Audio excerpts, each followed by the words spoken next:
ഒരാളുടെ മകൻ T20, മറ്റൊരാളുടെ മകൻ E20 ആണ്.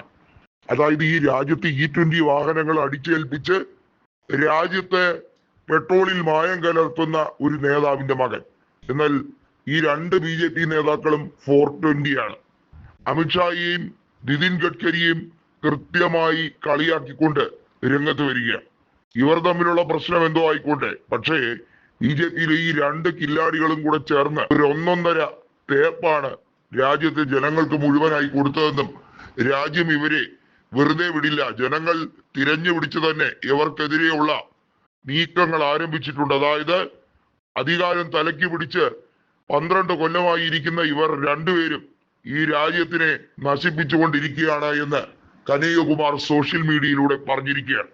BCCIയുടെ ചെയർമാൻ പദവിയിലേക്ക് ജയ്ഷാ എത്തിയത് അമിത്ഷായുടെ മകൻ എന്ന ഒരേ ഒരു അഡ്രസ് കൊണ്ടാണ്. അല്ല ജയ്ഷായ്ക്ക് ബാറ്റ് പിടിക്കാനോ ബോൾ ചെയ്യാനോ എന്തിന് ക്രിക്കറ്റിന്റെ കൃത്യമായ നിയമാവലി പോലും അദ്ദേഹത്തിന് കാണാതെ അറിയില്ല. അതുപോലെ തന്നെ നിതിൻ ഗഡ്കരിയുടെ മകൻ ഗഡ്കരിയുടെ പേരുപയോഗിച്ച് തന്നെയാണ് ബിസിനസ് സാമ്രാജ്യം വളർത്തിയെടുക്കുന്നത് എന്ന് വളരെ വ്യക്തമായി പറയുകയാണ്. നമുക്ക് നിതിൻ ഗഡ്കരിയുടെ കാര്യം ചോദിക്കുമ്പോൾ പ്രതിപക്ഷം പോലും ഏറെ ബഹുമാനിക്കുന്ന നേതാവ് എന്നൊക്കെയാണ് ആദ്യകാലങ്ങളിൽ BJP തട്ടിവിട്ടത്. യഥാർത്ഥത്തിൽ എന്താണ് ഗഡ്കരിക്കെതിരെയുള്ള ആരോപണങ്ങൾ?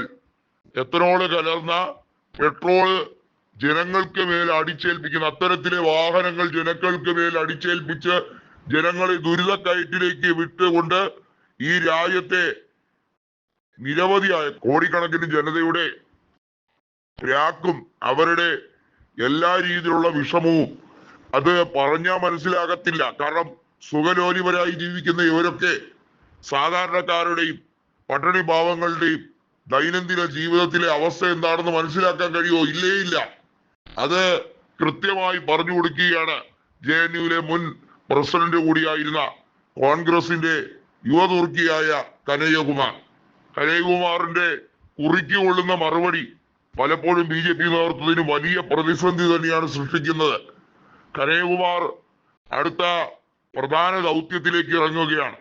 കനയ്യകുമാറിന് കൂടുതൽ സ്ഥാനമാനങ്ങൾ കൊടുക്കുന്ന രീതിയിലേക്ക് കാര്യങ്ങൾ കൊണ്ടുപോവുകയാണ്. നമുക്കറിയാം ബീഹാറിൽ മാത്രം ഒതുങ്ങി നിൽക്കുന്ന, അല്ലെങ്കിൽ ബീഹാറിൽ ജനിച്ചുപോയി എന്നതിന്റെ പേരിൽ ബീഹാറിന്റെ രാഷ്ട്രീയ ഭൂപടത്തിൽ നിൽക്കേണ്ട വ്യക്തിയല്ല കനയ്യകുമാർ.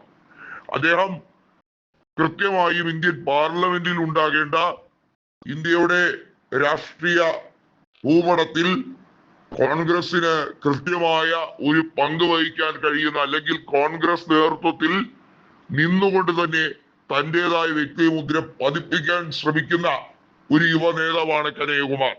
അതുകൊണ്ട് തന്നെ അദ്ദേഹം പറയുന്ന വാക്കുകൾ അത്രയേറെ ചിന്ത ഉണർത്തുന്ന കാര്യം തന്നെയാണ്.